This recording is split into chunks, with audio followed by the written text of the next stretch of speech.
Well, good morning, everybody, and it's marvelous to be here. It's a fantastic topic: 50 forward, 50 back. I've had the delight. I've actually been a planner for 50 years. Can you believe? And in that time, I just realized that as I was sitting down there. In the time that I've been doing that, I have been really fortunate in working in a number of different places. And I guess as a sort of almost 50th present to myself, over the last couple of years, I've actually tried to put down what is it that creates the magic and the direction and the energy and the initiative in the various cities that I've been working in. So I just finished a book called Perfect City, which I commend to your attention. But it asks the kind of rhetorical question, what's the perfect city? And of course, there's no such thing as the perfect city, but what you do realize as you go around is that various cities do various things really, really well. If you could put all of those bits together, then maybe you would have the perfect city. The other interesting question for all of you folk is to answer this one. Where are you all going to be building these tall buildings? So yes, 50 back, but also 50 forward. And I think when you start to look at the basic energy that's going on the planet right now, it is this extraordinary energy of urbanization. In 1990, a mere 30 years ago, we had 10 megacities. Right now, we've got 33 megacities. That's megacities over 10 million population. In 10 more years, we're going to have 43 megacities. So clearly what's happening, we know that the world is urbanizing at a very rapid rate, but the big cities are getting bigger. And clearly, in terms of where is the fertile ground on which big buildings are going to be built, that's where that's going to happen. I'm a bit of a nerd about city rankings because I'm going to show you the Economist rankings here. It's fascinating to look almost 20 years ago at the order of cities. And 1, 2, 3, London, New York, Hong Kong. The rest of the batting list, North America and Europe for the most part. When we look at last year's rankings, interestingly, the batting order is the same at the front, London, New York, Hong Kong. But then we've added in Beijing, Shanghai, Dubai, clearly expressing the fact that the world has gone through a remarkable shift. And for all of the unhappy refugees from Brexit in the number one city there today, it's clear that that ain't going to be quite the same place that it used to be. The number 3 city is going through a big wobble as well right now.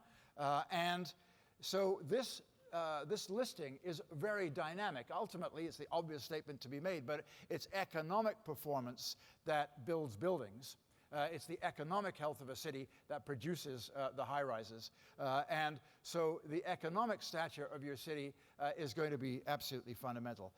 Let's look at really what's going on. This wonderful, I'm a huge fan of Richard Florida. I'm sure a name that's familiar to many of you. He's a prof at the University of Toronto. And he's got this extraordinary phrase about the fact that the world is getting spiky. And what he means by that is that fewer and fewer places are getting more and more important. In other words, there's a concentration of economic, technological, educational, communications, mobility activity in fewer and fewer cities. And it's really tricky if you are not in one of those spikes. It's very hard work being St. Louis, which certainly was one of the major spikes of the United States and has now moved back to being a second-tier city. And you can see that pattern happening, this dynamism of who is going to be on the spike. Financial services are still the dominant driver.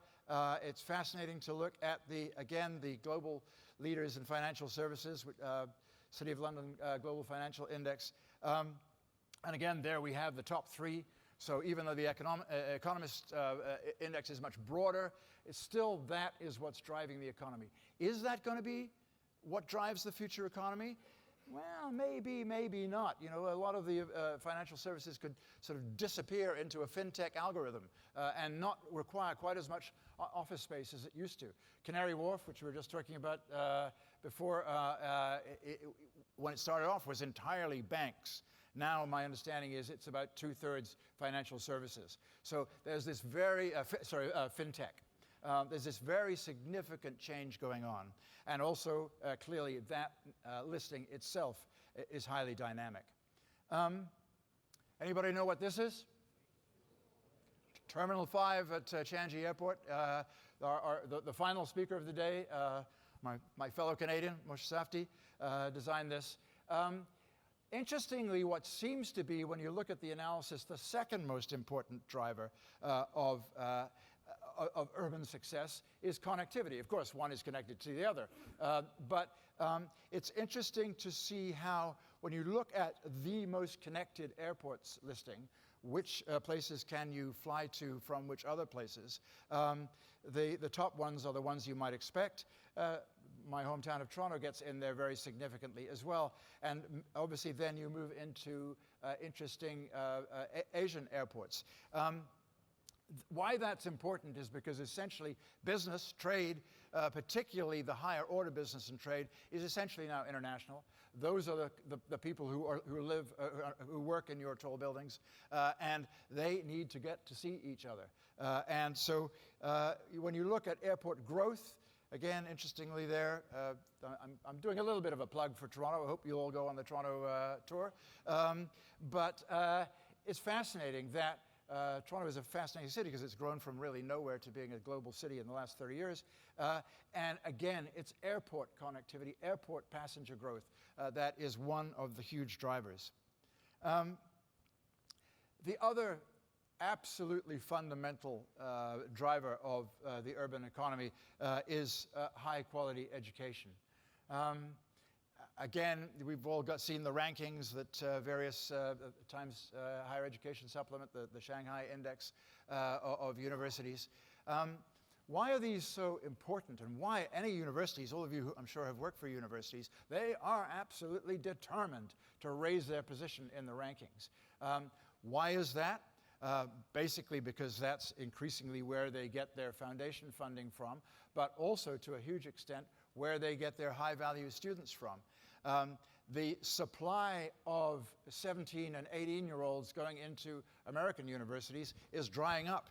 The demographic cut-in of the age pyramid means there just ain't no students anymore. So where are you going to get your students from? You're going to get them from the rest of the world. What are students going to shop on? They're going to shop on the basis of your ranking. And it's fascinating to watch the fever with which every university is now, in a sense, gaming their ranking position. It's the fundamental platform of the modern economy because essentially, as we all get algorithms and AI'd out of existence, it's only brains that is going to be the driver. This is why Singapore is really one of the most inspiring cities that I had to work in, because I think they, of necessity, had the opportunity to work in, they of necessity realized that they had to have the smartest, most well-trained workforce in the world because they didn't have anything else there. We won a big waterfront master planning competition there a few years ago, and after we had won, the magnificent lady who runs, Mrs. Chung, Dr. Chung, who runs Singapore, all urban matters, called us into her office and she said, okay, I am going to give you Singapore 101. We have no water, we have no oil, we have no gas, we have no minerals, we have no agriculture. All we have is brains. And on the basis of brains, they drove themselves to being the third, fourth most significant city in the world. And the truth of the matter is that that's absolutely the case for every one of the cities. Chicago doesn't have any of it. It has some water, but it doesn't have oil, gas, resource agriculture, nor do any of the cities that we live and work in. Essentially, the key activity in the modern city is the translation of well-educated brains into business. into high-tech activity. This is the Biopolis, the wonderful Zaha Hadid project in Singapore, part of their One North. You've got Biopolis, Fusionopolis, Digitopolis, essentially cutting-edge marriage between business and intellectual activity. You can see this happening all over the world. This is Mars, medical and related sciences in Toronto, a big med tech, which is about to be almost doubled in size. This Cornell Science City, to me, one of the greatest pieces of urban regeneration anywhere, anytime. Mayor Bloomberg realized that New York City may be the head of the financial world, but it sure as heck was not the head of the high-tech world, and he wanted to fix that. So in 2011, he put out a competition for a new science university. In 2017, warp speed, the first students went into the winners of that competition, Cornell and Technion University from Haifa.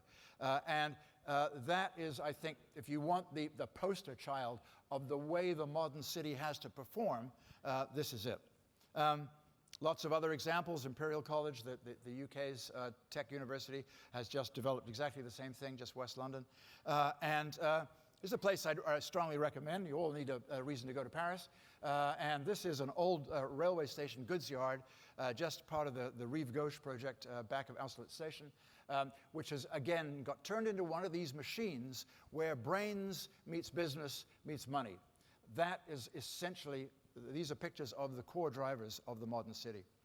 The next thing that was very obvious when I was sort of walking around my cities was that what was fundamental to city success was infrastructure.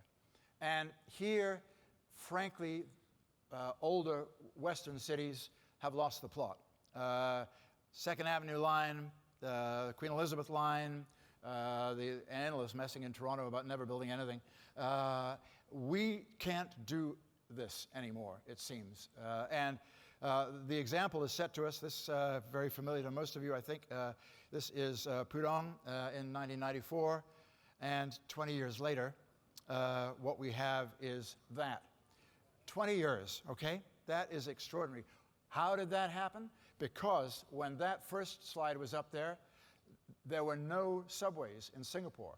Today, it has the biggest network, most extensive network in the world. In 25 years, it has built the biggest network of subways in the world.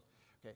So we have to get with the program because we are not going to be able, the success of all of our more mature cities depends entirely upon the production of this kind of infrastructure.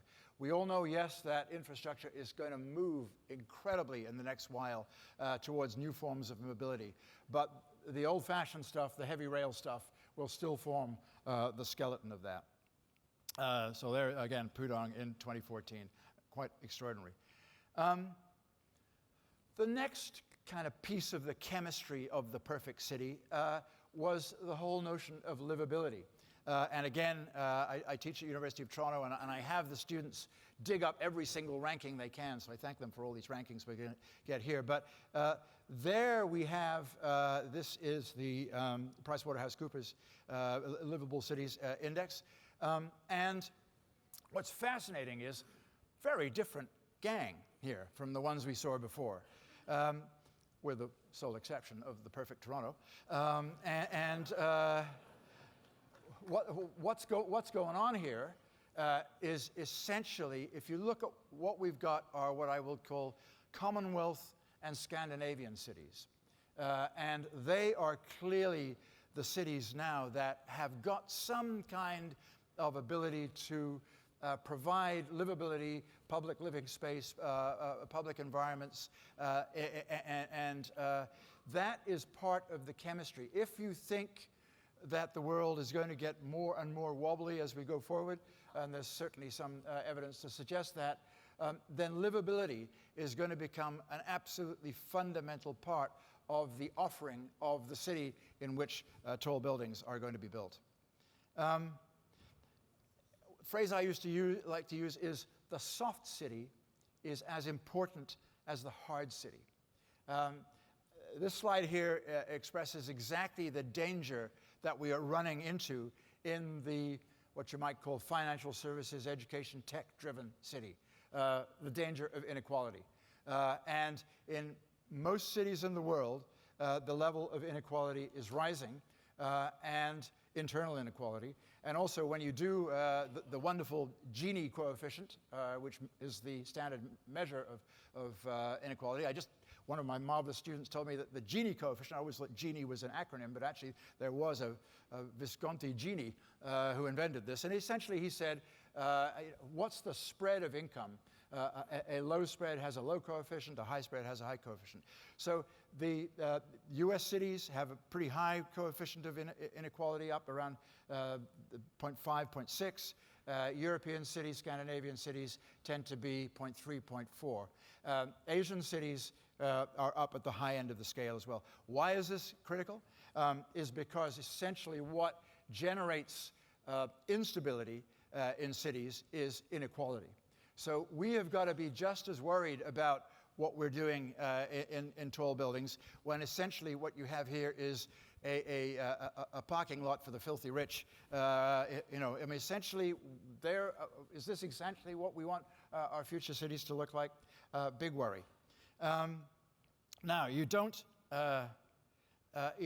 fix inequality in a simple way.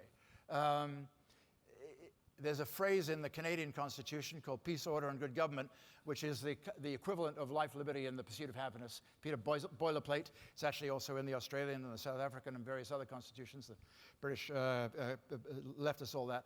But there is an idea about what should we be providing as the essentials of city life.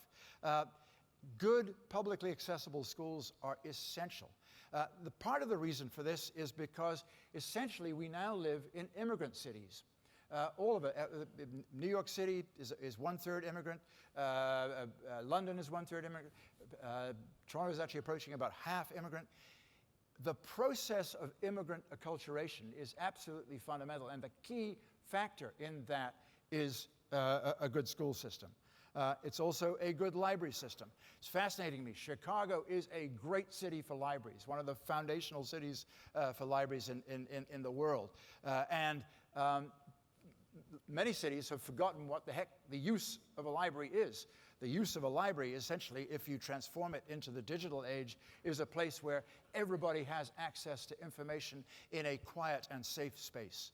And they have access to information for free from all the way around the world. So never underestimate the power of libraries. And it's one of the encouraging things you see in the world right now is that more and more cities are investing, particularly in their brand new, wonderfully architecturally stylish central libraries. Those local libraries are also pretty key. Safe streets, great parks, great public spaces. This is essentially, I think, going to be increasingly part of the essential equipment of the perfect city. And I spoke before about the power of immigration. The West, the mature West, has basically run out of domestically generated people. And that's something that we all have to recognize is in our absolute future, to make sure that we have welcoming and familiar and safe places for new immigration. And that's, in terms of city design, really one of the most significant tasks we have. You can also be quite smart about immigration as well. Certainly Australia, Canada, a few other countries have said we're going to be immigrant countries, but we're going to be clever in terms of the kind of population mix that we admit and how we settle them successfully. Because that really is the job of the modern city. It is to turn immigrants into citizens, because then those citizens, they are motivated. They wouldn't have come here if they weren't motivated. They are the people who are going to create the businesses and the energy and the dynamism of the future city. They are going to create the demand for new buildings. Again, Toronto is the most immigrant, highest population of immigrants of any city, major city in the world by a chunk. We've almost approached the point where it's 50% immigrant, not born in the country. And look what happens. This is downtown Toronto just 20 years ago, and this is it today. It's quite extraordinary. Even I walk around, I cannot quite believe what on earth is going on. And what's the majority of those buildings are residential buildings, but they are driven by 1.5 million square feet of brand new grade A office space a year being developed in the core in increasingly higher-rise buildings. That's essentially the chemistry you can see right there. The new population, well-educated, energetic, determined, and the new business opportunities right cheek by jowl. Which brings us, of course, to the Crane Index. Right now, I love this index, but you can see what the impact of that is in terms of the dynamism of that economy. Essentially, it's creating work for this room wonderfully and very imaginatively for the most part. I understand as well that that might be a slight understatement of the number of buildings coming forward right now. That also indicates the other significant thing about going back to the beginning of this is that still megacities are going to be the place where most high-rise buildings are going to be built, because it's going to be the place where most of the economy is going to be. It's a dangerous situation which reflects itself in political outcomes in the English-speaking world right now, that there's a differentiation between the big city and the rest. The big city is the dynamic part of the economy, the growing part of the economy. The rest is essentially the place that is not connected to the rest of the world and that won't be demanding high-rise buildings. So you can see here this very significant rise in the size of population of Toronto, becoming essentially the second biggest city in North America, in US and Canada by mid-century. And again, that is because of very deliberate government policy to drive the future of the economy through immigration. So, in summary, what are the drivers of the modern metropolis? Essentially, the notion of the global city, the very big city. Big cities are going to get bigger. Spikiness is going to continue. It's dynamic. London and Hong Kong are probably at their apogee, but still absolutely fundamental. Financial services are the core industry, but they are rapidly being replaced by high-tech activities. The financial services demands connected airports. Mobility, connection to the rest of the city is fundamental. First-rank education, a well-developed tech sector, aggressive infrastructure building, and again, our Western cities are certainly have to turn and look at Asia and see what they're doing with the confidence and scale that they are building infrastructure. I think it's going to be increasingly important to make sure that we have checks against excessive inequality. And the way you do that, one of the ways you do that, is good public goods. Good schools, libraries, parks, and public spaces. A strong support of immigration, and make it the right kind of immigration. And that's where tall buildings are going to be built in the next 50 years. Thank you very much.